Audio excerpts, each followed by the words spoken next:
Bom dia para você que é de bom dia, boa noite para você que é da boa noite, boa tarde se você acabou de receber a notificação e está vindo aqui no YouTube para assistir. E eu sei que você já viu ali, tem Jurema, Catimbó, então você já está interessado. E hoje a gente vai chamar uma pessoa que a gente chama de coração, que a gente está há muito tempo sem dar um abraço nela. Ela já palestrou com a gente no simpósio, né? E eu esqueci de novo de falar, desculpa. A gente continua em casa trancado. Para você que está aí no futuro, a gente continua aqui em 2021. A gente está trancado, não tem vacina, não tem nada, não tem esperança. A gente está tentando se virar. E a gente geralmente fazia encontros físicos, né, onde o pessoal palestrava e tal. E como a gente não consegue, a gente está fazendo encontros virtuais para passar conhecimento e informação para vocês. E hoje eu chamo uma mestra na arte de Jurema, de Catimbó. É uma pessoa que a gente ama de coração, vocês não têm noção como ela é fofa. Então, minha querida Deia, como é que você está? Boa tarde. Boa tarde, Marcelo. Estou bem, graças a Deus, né? Mesmo no meio de tanto caos, mas estamos bem, firmes e fortes e com a nossa fé redobrada. Maravilha. E aqui a gente agora já está... eu esqueci de novo, o Rodrigo está me batendo. Não esquece, já põe o seu like, segue o canal e faz um comentário para a gente conseguir aí vencer os algoritmos do YouTube. Desculpa. Então, a gente agora já está mais ou menos se acostumando. Depois de 150 entrevistas, a gente está mais ou menos virando youtuber, né? E aí, a primeira coisa que a gente pergunta, né, para o convidado é para contar um pouquinho da história, né, de como é que você chegou na Jurema, né? Principalmente a gente fala muito de verdadeira vontade aqui, né, dentro do hermetismo e amor e grande obra e tal, né? Então, como é que você começou, né? Como é que era antes de internet, antes de tudo isso daí? Como é que foi a sua jornada? Então, eu nasci em Minas e aí eu fui ainda pequena para o Amazonas, para Manaus, né? Então, foi lá que eu tive toda a minha base de desenvolvimento mediúnico, de conhecimento, de entrada pela Umbanda, foi o meu primeiro caminho, né? E quando você fala de verdadeiro amor, eu chamo de caminho de missão, né? A gente tem um caminho que a gente conhece, que a gente ama também, mas tem aquele caminho que a gente toma com amor, mas também toma como uma missão. Então, eu conheci primeiro a Umbanda, aquelas coisas, né? Eu muito ligada ainda à Igreja Católica, porque eu estava ali tentando ser freira, né? Querendo, na verdade, uma formação para ser freira, e naquele momento, questões de família, doença, me vi num centro de Umbanda, onde ali eu comecei meu desenvolvimento mediúnico, né? Naquela primeira casa não havia o catimbó, não havia a jurema, mas havia a pagelança, né? Havia o caboclo que trabalhava ali de uma forma muito diferente das umbandas que a gente conhece. Bom, esse foi o meu primeiro contato, digamos assim, com a espiritualidade, né? Com a espiritualidade. A partir daí, passei por algumas casas onde eu vejo hoje a necessidade que eu tive de passar por essas casas. Uma dessas casas, eu conheci já alguns mestres da Jurema, sem saber que eles eram mestres da Jurema, porque a casa não se intitulava como uma casa de Jurema Sagrada.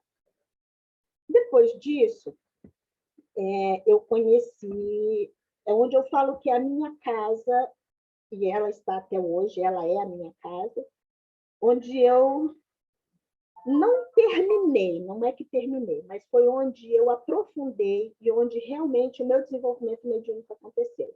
Que era uma casa de cabocla Jurema, da mãe Aldenira Pantoja, e a mãe Aldenira, ela era feita, eu digo era porque ela já fez a passagem, já há alguns anos, em 2011, no candomblé, e ela trabalhava com a mestra Jarina, que no Amazonas, cabocla Jarina. E a mãe de santo dela, Abigail de Canaboji, do Rio de Janeiro, nascida em Recife, filha de Zé Pilintra, filha de Maria Luziária, que são grandes mestres dentro da Jurema. Quando ela encontrou esta encantaria, esses mestres, dentro de uma umbanda, dentro de uma pagelança, dentro de uma encantaria amazônica, ela se apaixonou e ela viu que ali a energia não era diferente da energia de uma Jurema. Então, neste momento da minha vida, mais necessariamente da vida da minha madrinha, da Aldemira, era a Jurema do Nordeste se encontrando com uma Jurema do Norte, que ainda não tinha esse nome de Jurema, mas que ela existia, que era a força, que era a energia dessa Jurema sagrada. Então, foi nesse momento que eu me dou conta de que eu estava diante de uma religião ou de um culto que não era a Umbanda, né? E ali eu comecei o meu desenvolvimento. Nesse momento, a Jurema, ela é um culto iniciático, onde a gente passa por determinadas iniciações, por determinados ritos, né? Só que lá, de uma forma muito diferente, acontecia assim, a mãe Jurema chegava, acabou que a Jurema chegava e falava assim, então, filha, sábado vamos para a cachoeira 4 horas da manhã. E a gente ia, a gente sabia que tinha que levar alguns elementos, a gente ia sem saber o que iria acontecer, na verdade. E ali a gente tomava as nossas obrigações. E, assim, a percepção para você ver que, no momento em que não tem internet, não tem livros, não tem nada, e continua assim até hoje, embora hoje a gente tenha, assim, né, uma bibliografia para ser estudada, ainda muito pequena, de uma forma oral. Todo o conhecimento da Jurema é vivência e oralidade, né? Então, nesse momento, eu me dou conta de que eu participava de um culto lindo e maravilhoso, onde toda a encantaria amazônica estava ali. E também é nesse momento que o caboclo Tupinambá toma a frente da minha coroa e começa a me guiar pelos caminhos, ele e a mestra Jarina. Então, hoje eu falo, né, eu não saberia ser de outro caminho. Eu não saberia ser fazer outra coisa dentro da minha espiritualidade que não fosse lidar com essa energia mágica, linda, forte, suprema. Então, foi nesse momento. E aí eu tinha o quê? Os meus 17, 18 anos, por aí, né? Então, lá se vão uns 40 anos, né? Olha aí, falando a minha idade. Então, é nesse momento que eu conheço, né, a Jurema, de uma forma muito querida. E aí passou 40 anos dedicados só para isso. Exatamente. Primeiro, me dediquei bastante à Umbanda, tenho uma formação sacerdotal, mas indo na contramão do que hoje a gente vê. Um dia eu ouvi de uma entidade querida minha que a gente não se forma sacerdote, a gente precisa se sentir. Tanto que, até bem pouco tempo, quando alguém me chamava de mestra, eu falei assim, gente, eu não me sinto mestra. E eu entendo que eu não sou mestra de Jurema. Para você ser mestre de Jurema, você tem que ter todo um clã já formado, né? Você tem que ter toda uma tribo ali, você tem que ter filhos e netos, e eu sempre fui muito reticente, né? Eu aponto caminhos, eu acho que a minha missão dentro da Jurema é isso, é fazer o que eu estou fazendo aqui, né? Dizer o que é a Jurema e a pessoa ir buscar o seu caminho. Então, são 40 anos, sim, dedicados a essa Jurema e também dedicada à Umbanda, né? Que, primeiro, a Umbanda se solidificou e depois a Jurema se tornou meu caminho de missão. Que maravilha. Então, agora que já está feita a apresentação, eu vou fazer a primeira pergunta de todas, que é assim, o que é Jurema? Então, vamos lá. Jurema, ele é um culto que ele nasce nas tribos indígenas, gente, antes mesmo da colonização, porque já existiam os adjuntos de Jurema, já existiam os ajucás, que são ritos e rituais que os indígenas fazem, onde se tem uma roda, né? Para e pensa e veja se não há assim, alguma semelhança, né? Uma árvore central nessa roda, né? Uma bebida sagrada sendo servida, que é o vinho de Jurema ou o cauim. Na verdade, o vinho de Jurema ele foi elaborado um tempinho depois, porque antes, quando se fazia os adjuntos de Jurema, ou seja, esses rituais praticados no século XVII, século XVIII, por aí, era o cauim. E eu vou falar do cauim porque eu acho simplesmente fantástico, onde as mulheres sexualmente não ativas, ou seja, as anciãs e as crianças, né, meninas, elas se reuniam num ritual no centro da tribo, onde elas mascavam a mandioca, a macaxeira, né? Depositavam em tonéis, em vasilhames de barro, e ali era acrescentado as raízes e as entrecascas de jurema. Com a fermentação da raiz, se extraía os elementos químicos da raiz, obviamente, e ali se transformava no cauim, né? Que é uma bebida fermentada. Então, nos adjuntos, nos ajucás, não existia propriamente dito o vinho. O vinho foi uma coisa que foi elaborada quando a Jurema se urbanizou. Então, até hoje, nós usamos o cauim. Só que hoje nós usamos a aguardente, nós usamos a cachaça no lugar dessa fermentação das raízes. Tá? Então, a Jurema ela nasce ali, onde, como eu falo, como eu tenho por hábito dizer, que cada erva de poder, no meu entendimento, ela tem uma missão junto à humanidade. Tá?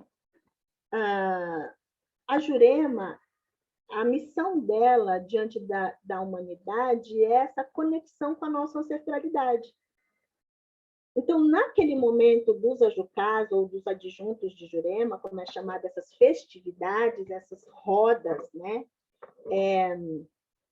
Aconteceu justamente isso, eles bebiam. Inclusive, existe um livro chamado No Reino dos Tupinambás, alguma coisa Tupinambá. Gente, eu sou péssima para nomes, mas é um livro bem, bem interessante. Religião dos Tupinambás, ó. Tá? Aqui tem um capítulo inteiro falando justamente sobre a festa do cauim, né? E ele explica bem o que eu estou falando. Então, o cauim era feito dessa maneira, então, o ajucá, este ritual, era isso, era esse momento de conexão com a ancestralidade. Se usava o tabaco nos cachimbos, tá? Nos cachimbos feitos de forma bem, né, artesanal, bem rústica, tá? Esse daqui é um cachimbo de angico, tá? Se usava o tabaco, se bebia bebida sagrada, onde ela atuava de forma energética para a conexão com essa ancestralidade. Então, eu acredito que tudo e em torno, né, das plantações ou em torno de uma árvore sagrada. No Nordeste, mimosa hostilis. No Amazonas, outras árvores, como emburana, mas tanto uma árvore sagrada. Se bem que Jurema sagrada, a árvore mimosa hostilis, que é a Jurema preta, que nós temos outras espécies de Jurema, também compõem, estão dentro do culto. Também usamos tudo. Tá? Então, nesse momento, nasce a Jurema. Nesse momento, o culto ele já é, de certa forma, né, formalizado. O que acontece depois vem com a colonização. Vem aí a urbanização dessa Jurema, que também foi perseguida, que também tinha que ser feita no meio do mato às escondidas, que muitas vezes os catimbozeiros ou os juremeiros tinham que fazer agachados, sem fazer barulho. Então, o som do ilu, que é um atabaque próprio, né, usados para essa conexão com esses ancestrais, tinham que ser calados ou tocados, né, de uma forma mais amena, enfim. Então, quando ele começa a ser urbanizado, então outras coisas, outros elementos são agregados. Então, assim, eu costumo dizer que cada casa tem a sua Jurema, porque também cada casa traz a história do seu juremeiro mestre, do juremeiro que cuida, né, daquela casa. Então, existem casas como na nossa, que o elemento, por exemplo, cristão é muito forte. Nós estamos, por exemplo, no meio de uma novena de São José. Tá? Na nossa folha, na nossa rama, como a gente diz, ou seja, compreenda isso como uma vertente, por exemplo, na nossa casa, é claro que tem elementos que eles são únicos, eles são básicos de toda a casa de Jurema. Por exemplo, não existe uma casa de Jurema que não se trabalha com a fumaça. A gente resolve tudo na fumaça. Na fumaça do cachimbo, na fumaça de um charuto, que seja um charuto supernatural, como o Itauari, por exemplo. Esse aqui veio lá do Amazonas, né? Na fumaça de uma defumação, tá? No maracá, um embaracá, que é o som primeiro de qualquer jurema, de qualquer ritual que nós vamos fazer, e nas ervas. Então, estes outros elementos, como os elementos do catolicismo, como a magia do negro, né, a feitiçaria europeia, ela entra e compõe o culto como hoje nós conhecemos. Tá? Existe uma vertente que deseja, que está fazendo uma decolonização desta jurema? Existe, é válido, é legal, é bacana, e por isso eu falo que cada casa, cada dirigente tem a sua jurema. Porque, apesar de nós termos sido iniciados, apesar de termos aprendido com os nossos padrinhos físicos, materiais, a condução da nossa casa é feita por uma espiritualidade. Então, na nossa casa, Caboclo Tupinambá manda. E ele traz conhecimentos e ele traz ritos para a nossa casa que não é igual a de outro. Então, mas nem por isso deixa de ser Jurema. Fantástico. Tá? Não, essa ideia dele ser descentralizado é maravilhosa, né? E do comando da espiritualidade, que é mais importante. Daí porque eu falo para você por que para mim a Jurema bate muito mais com o meu coração do que, por exemplo, a Umbanda, né? Não é que ela seja, como eu costumo falar, né, bagunçada. Não é que a coisa é bagunçada. Mas todo sagrado ele é bem-vindo. Entende? Todo sagrado ele é bem-vindo. Porque os próprios mestres, que são, né, espíritos que trabalham dentro do culto, eles tiveram uma vida encarnados e eles não dissociam o conhecimento e o que eles tinham nessa vida enquanto encarnados do que eles trazem para cá. Então, é muito comum na minha casa, na nossa casa, tá? Você, numa mesa de cura, você encontrar um mestre que está ali, sei lá, rezando, fazendo uma ladainha, e um outro que está praticando uma magia. Quer dizer, se bem que, para mim, tudo é magia, tá, gente? O fato de pegar uma energia e dar uma determinação para ela, seja com que elemento, a reza, para mim, é uma magia fortíssima, por exemplo. Tá? Então, mas eles estão em quê? Em conhecimentos diferentes, em fundamentos diferentes. E eles estão no mesmo espaço, trabalhando em prol de um mesmo objetivo, sendo assim tão diferentes. Isso é lindo. Até todos os caminhos estão levando ali para o bem, né? Exatamente. Então, a segunda pergunta básica, antes da gente começar a aprofundar um pouquinho mais, é o que é o catimbó? Tá. Algumas pessoas vão dizer para você, Jurema e catimbó têm o mesmo sentido, o mesmo peso, o que também não está errado. Mas para nós, da nossa casa e da minha vertente, o catimbó é o quê? É a ritualização dessa tradição.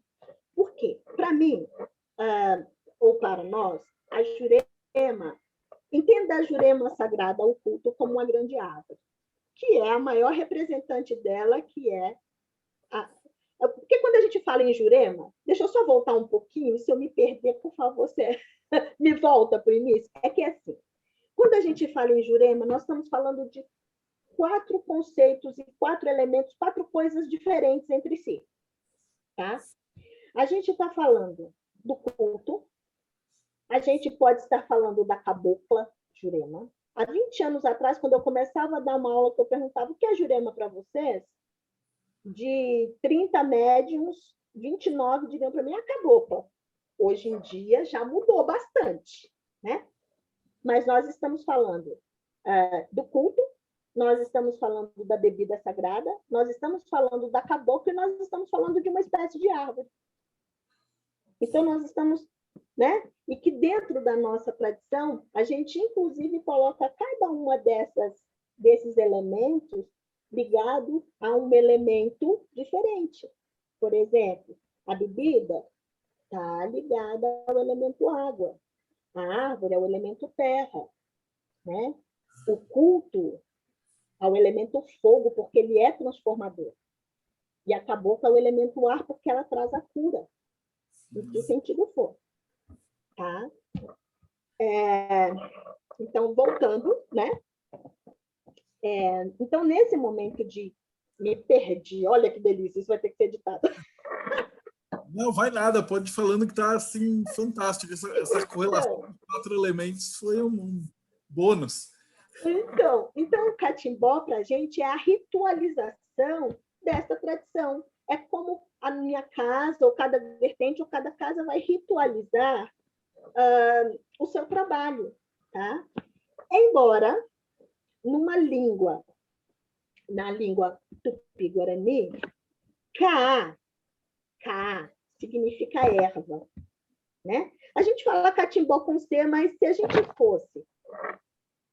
a linguagem é viva e ela se transforma, né? Então, se nós fôssemos pegar como o caboclo Tupinambá me ensinou, como ele falava, Ka significa erva em tupi-guarani, tá?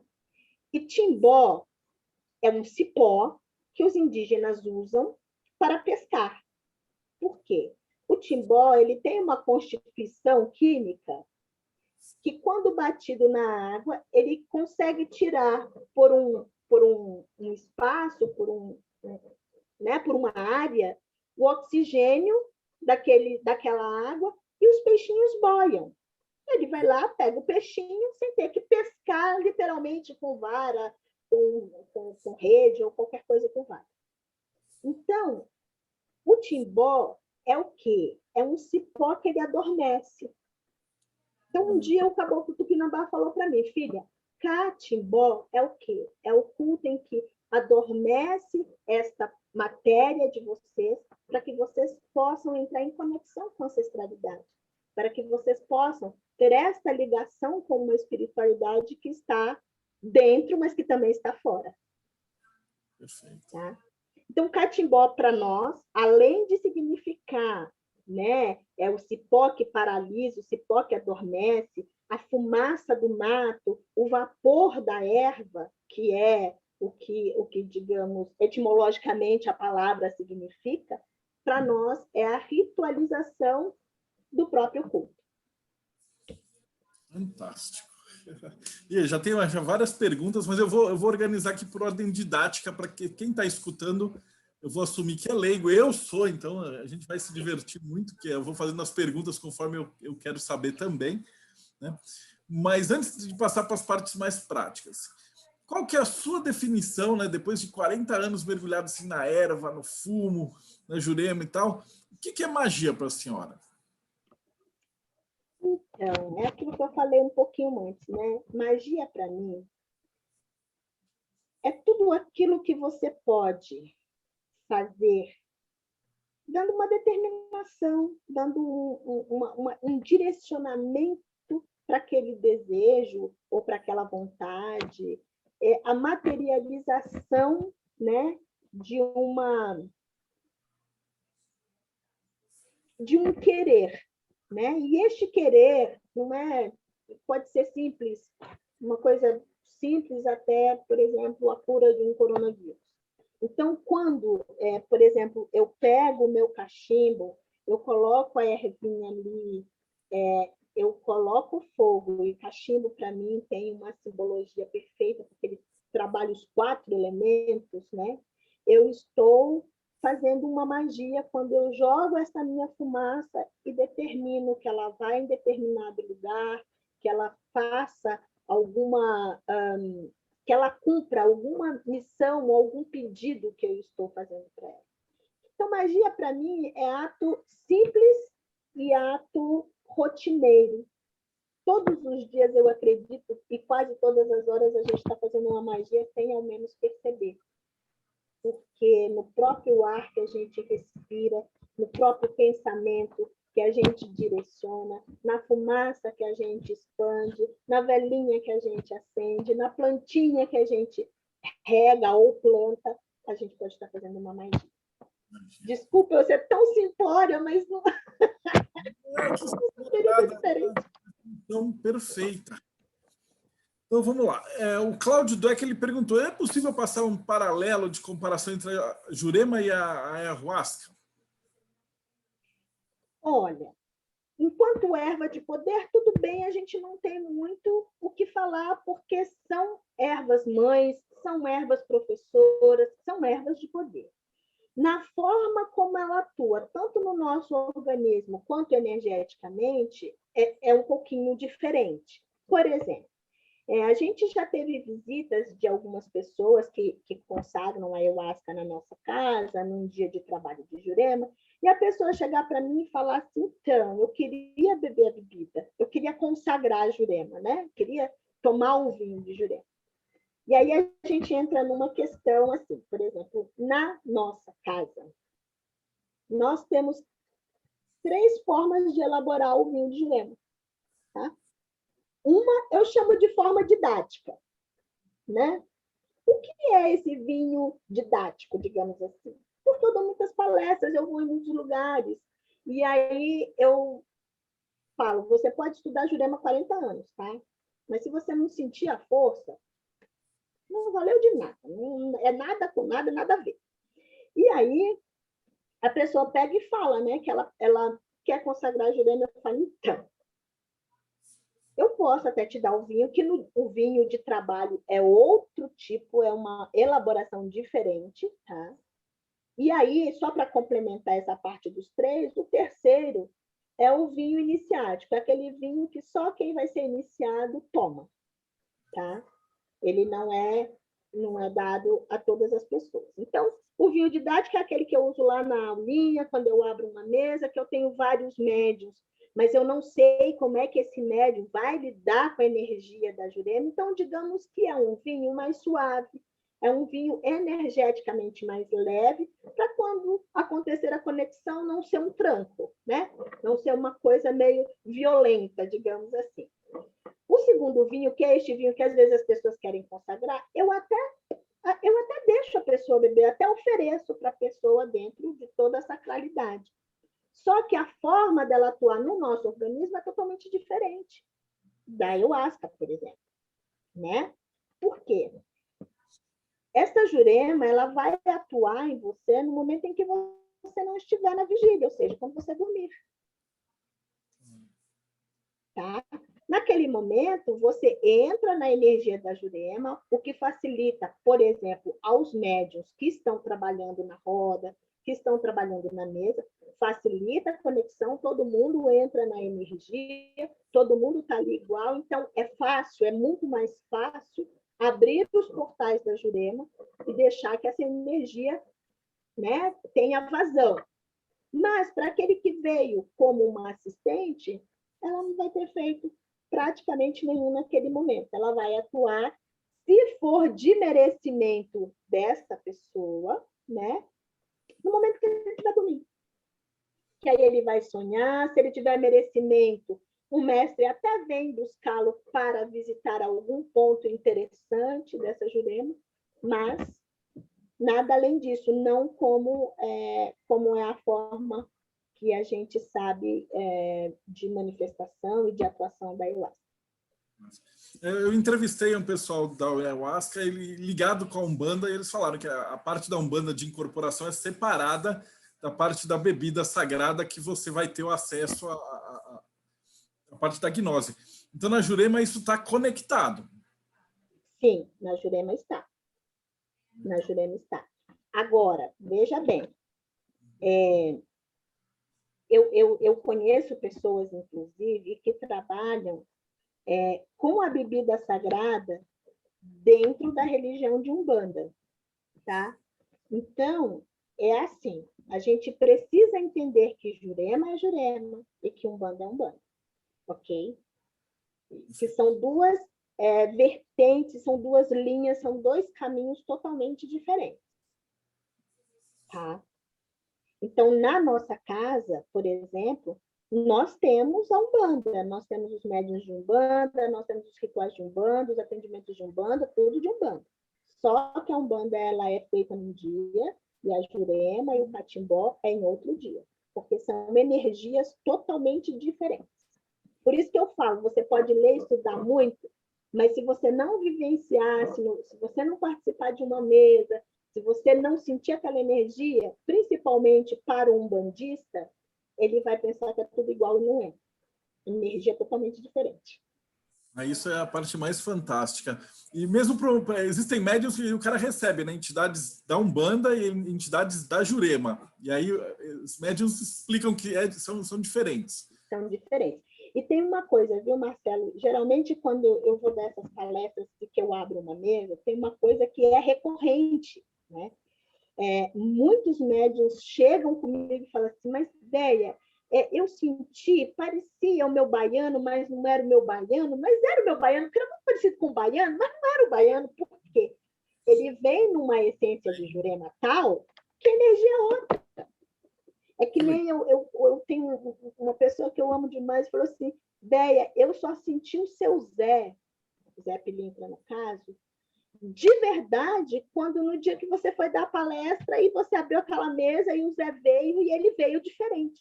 Daquele dia eu sabia que era Zé mesmo. Na Umbanda eu não sabia quem ele era. Então, isso é muito pontual. Isso acho sensacional, essa ideia de que ele está imerso dentro dessa energia, né? E a possessão, ela funciona mais ou menos na Umbanda, que você tem médium consciente ou não? Os médiums apagam e a entidade toma conta? Como que é? Ou depende também? Olha, na Jurema é muito mais comum, até porque, assim, se a gente entender que a mediunidade ela é um dom humano, né? Ela é um dom do médium, e aí a gente não tem muita interferência nisso, mas o que eu observo, o que eu vejo, que eu converso com os meus médiuns, salvo algumas raras exceções, a maioria dos médiuns que trabalham na Jurema, eles são inconscientes ou semiconscientes. Aquele médium consciente totalmente é muito difícil. E é muito mais comum o médium inconsciente, aquele que o mestre vem, até porque os nossos mestres da Jurema, eles são muito rígidos, sabe? Eles não gostam muito da nossa interferência. Então, assim, o médium semiconsciente e consciente, eu falo por mim, gente. Como a gente quer interferir no trabalho da entidade? Nossa, como a gente quer interferir. E, nesse caso, eu posso até contar contar para vocês, rapidamente, por exemplo, que o meu primeiro contato específico com o mestre de Jurema não foi muito agradável. Era para hoje eu não estar aqui, porque realmente aquilo me mexeu muito comigo. E hoje ele é o meu querido, ele é o meu amado, né? Mas, assim, o meu primeiro contato com o mestre Sibamba foi muito complicado. Por quê? Bom, ele tem uma história de vida na qual ele já chega bêbado, ok? Ele já chega bêbado. Então, veja bem, eu, há 40, 30 e poucos anos atrás, embora eu estivesse na Umbanda, mas aí, como na Umbanda não tinha nenhum estudo, eu queria conhecer sobre os mecanismos de mediunidade, porque eu não entendia muito bem, aí eu fui fazer aquele curso da Federação Espírita Brasileira, né? E aí você vem cheio de conceitos, e desculpem, pré-conceitos, né? E aí a entidade vem numa bela noite de trabalho, era um trabalho... Ai, eu não me lembro a linha, era Umbanda, tá? Não era Jurema, era Umbanda. Não me lembro a linha que estava trabalhando, mas ele veio e ele falou que ele ia trabalhar naquela noite. E ele tomou 2 garrafas de cachaça. E ele brincava com as mulheres da assistência. O trabalho começou 8 horas da noite, terminou 1 hora da manhã. Quando terminou, eu cheguei com o pai da casa e falei para ele, então, o pai da casa é filho de Xangô, então, pelo arquétipo, você imagina, faz 2 metros de altura, um armário, e eu na pontinha de pé colocava o dedo no nariz e falava para ele, mas como é que pode? A entidade já chega bêbada. Olha que horror, que entidade sem luz. Ai, meu Deus. Que entidade sem luz, trabalhando desse jeito. E cantando as mulheres da assistência, que absurdo, o que, que não vão falar de mim? O que não... Ou seja, fiz aquele escarcéu, né? Que a pessoa aqui tem que ser ignorante. Vamos ser ignorante bem ignorante. E aí o Júlio, o pai da casa, não só olhava para mim e falava, tá tudo bem, beleza. Quando foi no próximo trabalho, Sibamba veio. Sibamba veio e ele chegou com o cambono, né? E falou assim, olha, então, hoje eu não vou beber, eu vou beber água, tá? E vou fumar o meu cachimbo e vou beber água. Resultado, quando esse mestre foi embora, ele me deixou caída no meio do terreiro. E eu passei 24 horas bêbada. Eu não passei de ressaca, eu passei bêbada. Eu trançava as pernas, a minha língua não... Sabe, bêbado, sem coordenação motora, sem nada. E ele saiu, quando ele foi embora, ele falou assim, olha, fala para ela que eu não preciso de bebida para ficar bêbado. Hoje ele tem coleção de cachaça. Todo mundo que viaja, que vai para algum lugar, traz uma cachaça para ele. É lógico que hoje ele não bebe mais as 2 garrafas de cachaça. Mas, para você entender como o mestre ele é... Então, o médium, semiconsciente e consciente, vai atrapalhar. Vai interferir. Então, na maioria, os médiuns trabalham de forma inconsciente. Para que o mestre possa ser ele mesmo. Isso é fantástico, essa colocação assim. Não, porque a gente sabe que eles não trabalham com... Isso vem muito de preconceito, de falar que assim, o pessoal da Umbanda, eles bebem. Não bebem, eles trabalham com a energia daquilo, né? Então é uma coisa muito clara da gente... Então é legal de você estar desmistificando isso daí, né? Às vezes o pessoal vai estar no YouTube, chegou de paraquedas assim, fala, deixa eu olhar. E vai ver que não tem nada a ver, né? Esses são espíritos da natureza. O cara tá na floresta lá, ele vive nisso daí. E eles trabalham com umas energias muito mais puras, né? Muito mais fortes, né? Como você falou. E a diferença de trabalho quando você faz dentro de uma cidade, tipo São Paulo e tal, ou se você viaja para o meio do mato? Meu amor.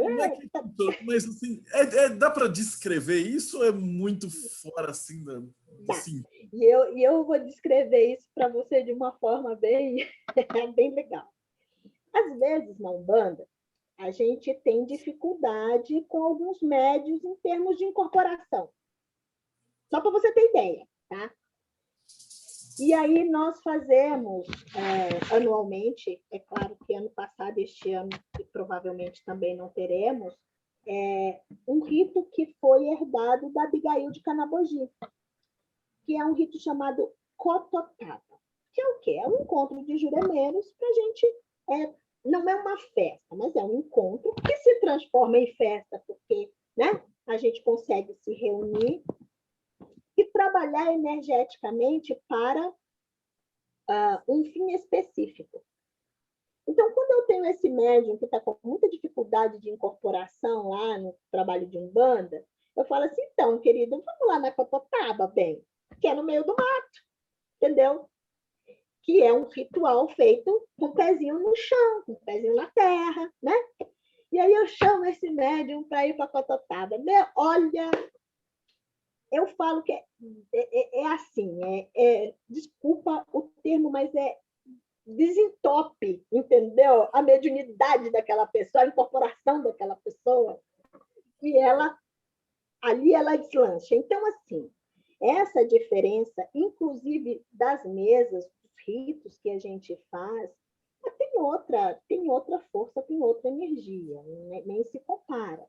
Mas nós tivemos que nos adaptar. Se os nossos ancestrais lá atrás, quando, né, eles começaram a trazer essa jurema que era feita no meio da mata para dentro das casas, né, de uma forma muito simples, sem plumas nem paetês, sem mestras vestidas de bordados e richeliés, porque isso não existe dentro da Jurema.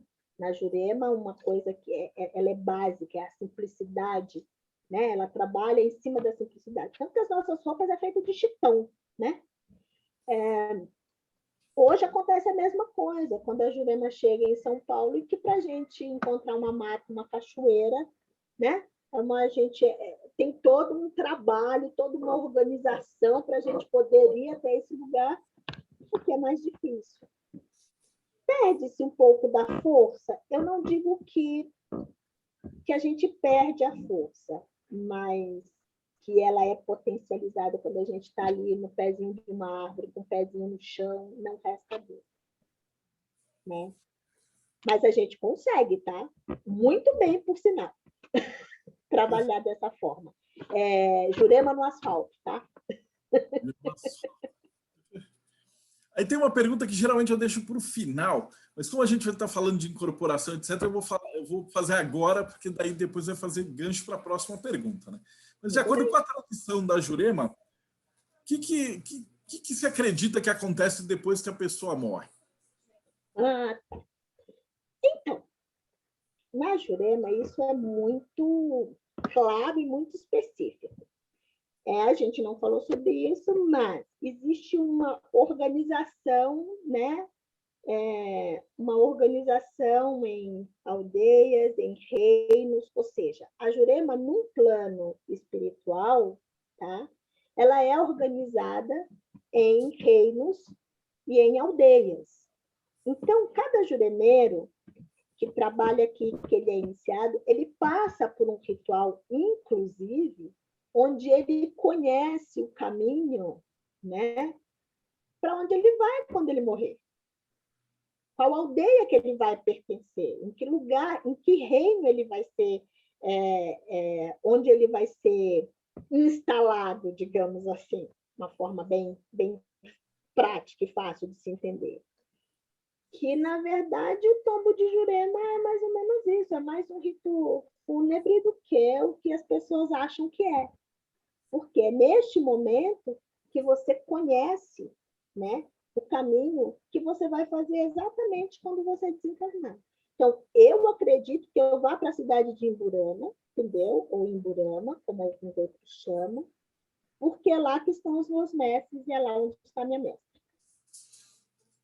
E ai que eu não vá para lá. Vou fazer um rebuliço.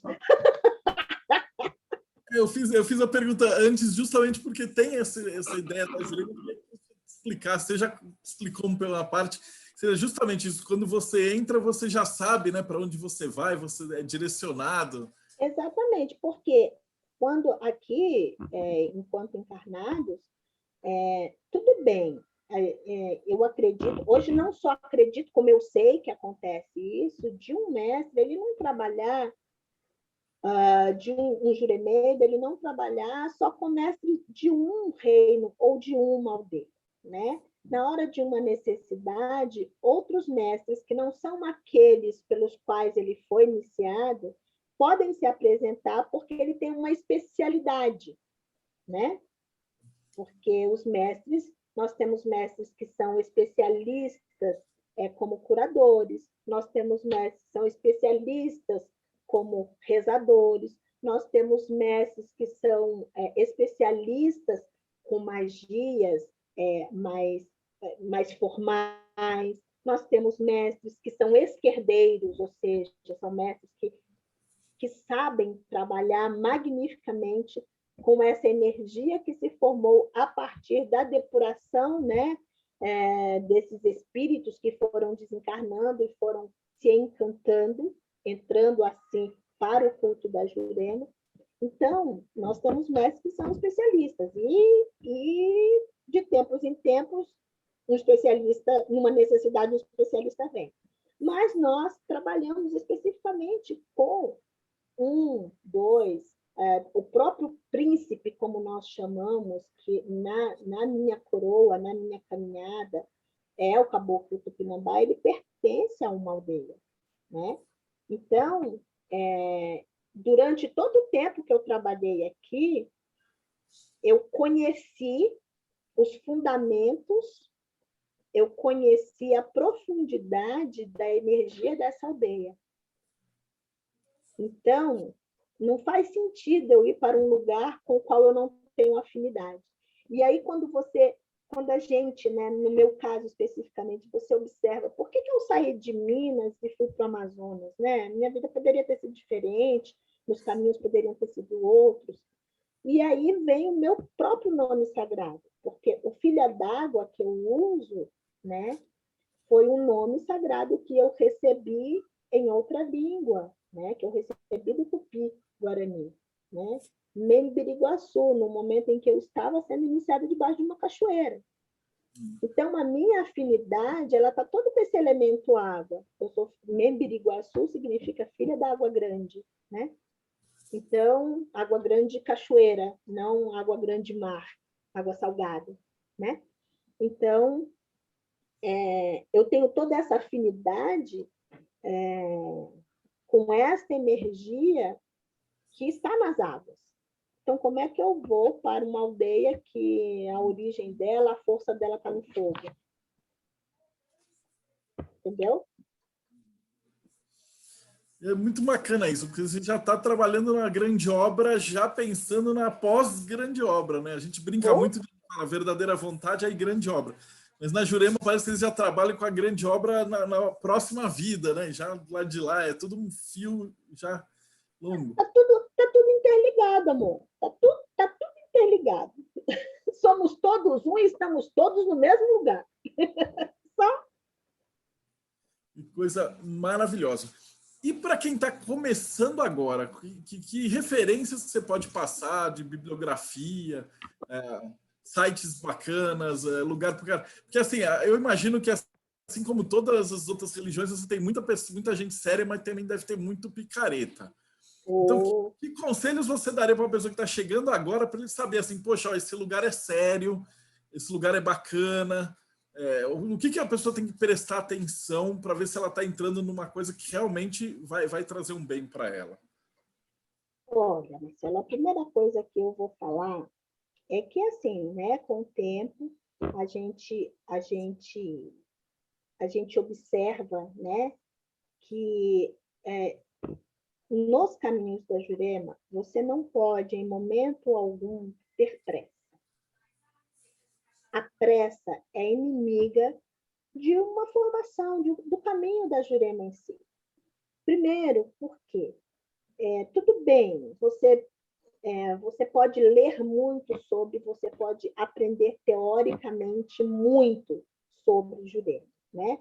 Como eu falei anteriormente, hoje nós temos monografias, nós temos historiadores, nós temos pesquisadores que fazem um trabalho incrível, em relação a traçar essa história da Jurema, a trazer, né, fatos históricos, né, referências históricas cabíveis e sérias para o nosso conhecimento de hoje. Porém, Jurema, aquilo que eu falei, primeiro, tem essa coisa da oralidade, né? E segundo, tem a vivência, sabe? Se você não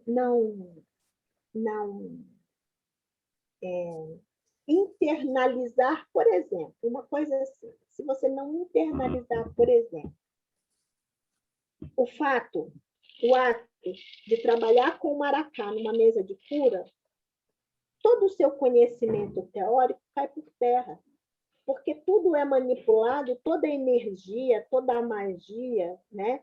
Ou tudo aquilo que o seu mestre, a sua entidade dentro da Jurema passa para você, está nos diferentes movimentos que ele vai fazer com o maracá. Até o som do maracá tem que ser decifrado. Olha, tem uma coisa bem interessante. Os médiuns vão, primeiro momento na casa, eles vão adquirir o seu primeiro maracá. Então, tem aquele médium que é leonino. O que ele vai querer? Maracá mais lindo, mais bonito, aquele que tiver mais pena, né? Aquele que tiver mais colorido, enfim.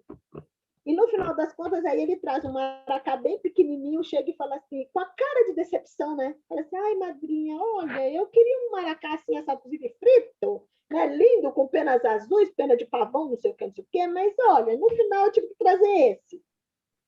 Por quê? Até o som do maracá traz para a gente o elemento que ele trabalha. Fogo, terra, ar. É simples assim. Então, a primeira coisa que eu falo para quem, né, ouvir o chamado é que não tenha pressa, porque tudo tem a sua hora dentro da Jurema. Não é uma coisa que você chega hoje, por exemplo, e pega um cachimbo, compra um cachimbo. Para você ter ideia, Marcelo, eu tenho uma loja de produtos religiosos. Eu não vendo cachimbo de Jurema mais. Legal, né? Estou perdendo dinheiro, né? Em época de pandemia, mas veja, porque eu tenho um compromisso, uma responsabilidade diante do culto que eu pratico. Então, aquela pessoa, ela não sabe, ela não tem a mínima noção que vai lá comprar um cachimbo, que este cachimbo de Jurema, ele tem um mistério, sabe? E que ele não pode ser usado de qualquer maneira. E que para ele ser usado de forma sagrada, ele tem que ser consagrado. E isso você não vai aprender com um mês que você está na corrente, que você está no grupo, que você está junto, que você está na casa. Sabe? Eu não vou te dar um cachimbo para você fumar se você não estiver preparado. E aí tem médium que teima. Já aconteceu de médium passar mal porque teimou, eu me irritei. Eu digo, então vai lá, meu amor, tome, fume. E daí a pouco a pessoa está lá se desmaiando. Então, a primeira coisa que eu falo é que não tenha pressa. E dentro desse caminho de não ter pressa, ela tem que ler sobre muitas coisas, porque a Jurema e o Catimbó está inserido em vários lugares, em vários conteúdos. Né? Ele tá inserido, por exemplo, tem um mestre que ele trabalha magnificamente com uma magia, né? Uma magia mais institucionalizada, uma magia mais tradicional, digamos assim. E aí o médico chegou para mim e falou assim, madrinha, então, o mestre está passando uns símbolos aqui para mim, eu não sei o que significa, eu estou ficando angustiada, eu digo, pesquise, para procurar saber o que é. Porque eu não sei tudo. Eu não sou o tipo de dirigente ou de mestre, ou, né, juremeira, que sei tudo. Eu não sei tudo. Então, vá procurar. É um mistério, eu falo, é um fundamento do seu mestre para com você. Então, as fontes, elas são diversas. A gente precisa ler os livros de história para compreender o contexto, por exemplo, de um mestre que vem e é extremamente rígido, machista, ou ele traz em si determinados hábitos que nós não temos entre nós. Então, é preciso saber dos hábitos e dos costumes da época daquele mestre, porque quando ele vem, ele também dá, né? Data de nascimento, nome completo, enfim, né? Cidade onde nasceu, tudo bonitinho. Então, vamos procurar saber. Então, essa bibliografia ela é extensa. Eu falaria que o primeiro livro que toda pessoa que estiver interessada, é um livro, não é um livro muito gostoso de ler, porque também traz aqui, né, alguns preconceitos e tal, mas para mim esse é o primeiro livro. Está velhinho meu livro, ó, gente. É o primeiro livro que precisa ser lido. Meleagro. Meleagro de Câmara Cascudo. Porque ele fala deste catimbó sabe, da década de 50. Ele fala deste catimbó que era praticado de uma maneira bem diferente da de hoje, mas que na base é o mesmo. São as rezas fortes, a fumaça do cachimbo, o som do maracá, o poder da erva e, já falei, a força da reza. Entendeu? Então, para mim, é o primeiro livro. A partir daqui, cada médium ele vai buscar aqueles fundamentos ou aquele estudo, digamos assim, ou aquele conteúdo que afinize com as suas entidades. Existe um irmão nosso, muito querido, lá de Recife, que ele tem um trabalho muito bonito, ele é um historiador, ele é um professor, e ele está fazendo uma pesquisa muito bonita em relação a Jurema. É dele que eu estava falando antes, que ele está, né, ele tá no movimento de decolonizar essa nossa Jurema, e que é o Alexandre Lomilodô. Ele tem blog, ele tem site, eu não sei muito bem quais são, porque, cabecinha aqui, não. Mas ele tem um conteúdo muito bacana a ser apresentado, né? E aí nós vamos ter juremeiros, que também estão aí na internet, e que têm trabalhos diferentes, são como se fossem vertentes diferentes, tá? Então, a gente pega, por exemplo, no Rio Grande do Norte, a gente pega o Pai França. Em Goiânia, a gente pega o mestre juremeiro Neto, que ele faz uma jurema de caboclo, muito diferente, por exemplo, da jurema que eu faço, né? Eu falei numa apresentação, até numa entrevista que eu dei até para os meninos, no dia do simpósio, porque assim, eu corro de vocês, né? Assim, em termos de entrevista, porque, bom, você já viu que eu fico meio nervosa. E aí eles me pegaram de surpresa e eu dei uma entrevista, e naquela entrevista eu falei alguma coisa que eu fui muito mal entendida, que é aquilo que eu estava falando antes, né? Da jurema que eu pratico, ser uma jurema diferente, porque ela está ligada à encantaria amazônica. Então, ela está rodeada de água. As entidades com as quais eu trabalho, elas trazem essa força da água. Aí você pega um mestre lá do Nordeste, aquele que é do sertão, aquele que sabe, que não sabe se vai chover para a plantação dele nascer, se ele vai ter o alimento na mesa, sofrido. Comportamentos, forma de trabalhar totalmente diferentes. Então, esses juremeiros que eu falei, a vertente da jurema deles é uma vertente diferente. Fantástico. Eu estou com uma pergunta da Sueli. Ela pede o que é encantaria? Se você podia falar um pouquinho mais sobre isso. Gente, vocês assistiram Cidade Invisível? Olha, eu fazendo propaganda, né? Eu entrevistei o autor do Cidade Invisível. Ele então, gente, aquilo é encantaria. Aquilo é um tipo de encantaria. Um tipo que eu falo assim, aquilo é encantaria, né? E a encantaria amazônica, ela é isso. O boto vem da onde? Nós acreditamos que nas águas existam os encantados das águas. Tem um livro, inclusive, que é delicioso de ser lido para entender sobre encantaria amazônica. Porque quando a gente fala de encantaria amazonense, as pessoas pensam que é só ali da região do estado do Amazonas, né? E a gente está falando da Amazônia Legal, inclusive Pará. Tá? Então, existe um livro de uma pajé, né? Que eu não sei se vocês já ouviram. Eu separei aqui alguns livros que eu falei, bom, vai ser importante falar, né? Que é da Zeneida Lima, que é uma fofa, tá? Neste livro se fala sobre encantaria. A encantaria, o que é, gente? É a reunião desses espíritos que foram encantados, ou seja, eles não tiveram uma experiência da morte. Eles transpuseram um portal e neste portal, no outro plano, enquanto espírito, né, eles continuaram vivendo.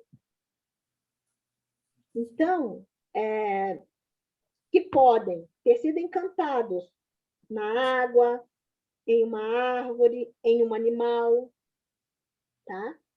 E aí, em determinado momento, quando eles precisam vir para este plano, eles se apresentam como eles eram enquanto encarnados. Ou utilizam a força, por exemplo, de um animal para se manifestarem, como é o caso do boto tucuxi ou boto cor-de-rosa, como chamam. Então, a encantaria é essa reunião, né, de espíritos que não passam pela essa experiência da morte. Eles apenas ultrapassam este portal entre um plano e outro. E foi justamente o que aconteceu, por exemplo, com 3 irmãs, né, princesas que nós chamamos de princesas da Turquia, que e aí eu acho muito engraçado, porque antigamente no Nordeste, essas princesas elas não se manifestavam, e agora elas já aparecem no Nordeste, porque elas eram lá do Amazonas muito cultuadas, no tambor de Minas, do tambor de Minas, elas migraram para essa Umbanda e para essa encantaria amazonense. Então, se você ouve falar sobre a cabocla mariana, a cabocla erundina, a cabocla jarina, ou mestra mariana, mestra erundina ou mestra jarina, você está falando de 3 irmãs que foram encantadas, e a história é linda, lençóis maranhenses e etc. Muita coisa, né, para se falar um pouco assim. Vai ter que vir mais vezes, não vai ter como, né? Aí, por falar nesse negócio de encarnação e volta e tal, o Luiz Covo está perguntando assim, na perspectiva da Jurema, existe reencarnação? O mestre ele poderia reencarnar? Eu não sei porque que ele ia querer vir, mas ele poderia com alguma missão? Como é que funciona? Poderia. É que, assim, esse sistema reencarnatório, eu vejo como unificado, assim, dentro dessas matrizes que a gente trabalha. Então, poderia. O que acontece é que a maioria prefere trabalhar do jeito, né, vindo nas mesas de Jurema, né, que nem tem um linho. Dentro da Jurema, nós não falamos pontos cantados, nós chamamos de linhos ou linhas, né? Que é do Zé, né? Que a gente canta. Estava sentado numa mesa da Jurema, afirmou seu ponto, balançou seu maracá. Ele saudou, foi a Jurema preta. Seu José Pilintra deu um tombo e venha cá. Então, ele está do lado de lá, pode vir para o lado de cá, como pode incorporar, mas, né, a grande maioria prefere, eu acredito, trabalhar dessa forma. Mas nada impediria do espírito reencarnar. Até porque a gente está falando de ancestralidade e de continuidade. Tem uma pergunta do Norton, ele fala assim, adorei esse comentário do Zé, né? Será que você poderia trazer a sua visão sobre em qual momento ocorre uma transição da entidade Zé Pilintra do mestre juremeiro para a linha dos malandros? Uma necessidade de trabalhar e ter que trocar de roupa, né? Mas, historicamente, não é bem isso que acontece, né? o Zé que a gente conhece enquanto malandro não é, na verdade, o nosso Zé, o José dos Anjos, lá do Recife, né, de Alagoas, que ele é aquele mestre juremeiro que, inclusive, há manifestações diferentes dele nas próprias umbandas. Para você ter ideia, eu tenho uma médium que trabalhou no terreiro, e é muito legal quando você pega alguém muito leigo, né? Porque aquela pessoa lá não conhece nada de nada, então, e ela se entrega, melhor ainda, ela se entrega, então as coisas vão acontecendo. Então, aqui na Umbanda, eu tenho um mestre maravilhoso que trabalha com este Zé Malandro, né?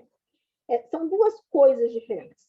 Quando eu falei assim, da necessidade de se trocar a roupagem, sim, enquanto espírito, você já pensou o nordestino sendo aceito nas umbandas cariocas?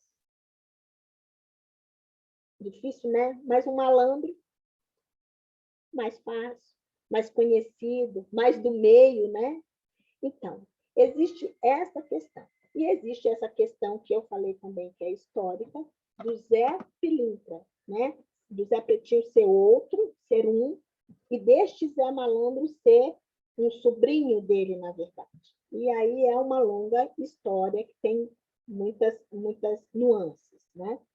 Então, voltando a essa questão, eu tinha esse médium trabalhando com este Zé de terno e gravata e uma médium sendo desenvolvida por ele. Esta médium recebe um Zé, só que esse Zé chega, dobra a perna de uma das calças, né, enrola até perto do joelho, pede um chapéu de palha, e foi este Zé que eu conheci lá em Manaus, pede um chapéu de palha, pega o seu charuto, galanteador e brincalhão às vezes, mas geralmente muito sério, muito compenetrado, muito rígido, né? E aí um dia ela vira para mim e fala, eu não vejo o dia, como eu te disse, aqui em casa tudo tem o seu momento, né? De vestir o meu Zé de terno e gravata. Eu olhei para ela e falei assim, então, você vai ficar sentado esperando, porque o seu Zé, ele jamais vai pedir um terno e gravata, porque ele é aquele Zé do sertão. Então, eu vejo que é neste momento, né, que a gente, pelo menos aqui dentro de casa, a gente define bem quem é de um lado, quem é do outro. E este Zé do sertão, espiritualmente falando, ele veste uma outra roupa para ser aceito nas umbandas cariocas. E o Bruno pediu se a senhora pode falar um pouquinho do mestre Chico Preto. E não posso falar. Não, não é, porque se a gente for começar a falar sobre mestre... Vai ter um monte. Vai ter um monte, e são histórias que, às vezes, principalmente no nosso meio jureneiro, existe uma briga de egos, né, obviamente. Editem essa parte. Mas, assim, existe uma gama de diversas histórias em relação. O que eu posso afirmar sobre este mestre é que ele é um esquerdeiro, conhecedor de magia da melhor qualidade. Isso não é legal? Maravilhoso. A gente já está chegando aqui no finalzinho. Queria agradecer demais pelo teu tempo. Eu sei que você é super ocupada e a gente de coração ama falar cada pouquinho com você. Eu que agradeço. Para fechar, como é que a gente consegue te achar? Bem, nas redes sociais, como Deia Filha d'Água ou Senzala do Amor, né? Ou Macaia Santa, que fala... A Macaia Santa, ela trata mais sobre a Jurema em si. A Senzala do Amor é sobre o templo, né? Então, todas as nossas atividades. E eu, Deia Filha d'Água, que estou lá, se quiserem perguntar alguma coisa, se quiserem tirar dúvidas, quando a gente tem algum evento, quando a gente vai dar alguma palestra, quando a gente vai dar algum curso ou formar algum grupo de estudo, a gente sempre comunica por esses meios. Maravilha. De qualquer jeito, vai estar escrito aqui na descrição do vídeo para facilitar, porque vai ter o pessoal que vai estar no futuro, né, olhando lá para trás. Eles têm, falar assim, esse pessoal ficava em casa. Tá? Mas obrigado de coração, Deia. Eu vou despedir do pessoal aqui e depois a gente abre a câmera para você conversar um pouquinho com o pessoal do Mayhem. Então, Ok. beijãozão. Beijo, meu amor. Muito obrigada. Que Mãe Jurema nos abençoe a todos abundantemente. Beleza. E você que acompanhou a gente até agora, não esquece, segue o canal, dá um like, pode fazer sua pergunta, seu comentário aqui, e a gente se vê no próximo Bate-Papo Mayhem.